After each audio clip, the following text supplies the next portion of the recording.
what was the biggest hurdle in implementing this approach overall, and how did you overcome it?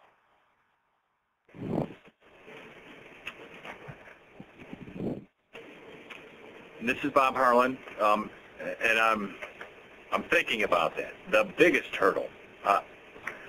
I don't know that it would be fair for me to try to characterize the biggest hurdle. There are hurdles, and when we think about where we are today in terms of building an overall capability across a couple hundred people, it just requires persistence, some investment in terms of the training of those folks. I think everybody on the phone is familiar with their own work in their own companies in terms of driving change, and so we had to exercise, all of our best thinking in terms of how we drive change across the organization.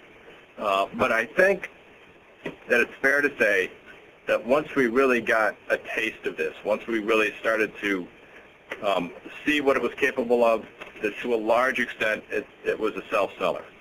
And we had many early adopters. When we had some that weren't so early, but that's kind of the usual curve. So I don't think there's any magic bullet. I think you just get started and you take the first step, as Jerry suggested, and the second step, you see what it's worth to your organization, and you decide if you want to keep going. We did, and we're glad we did.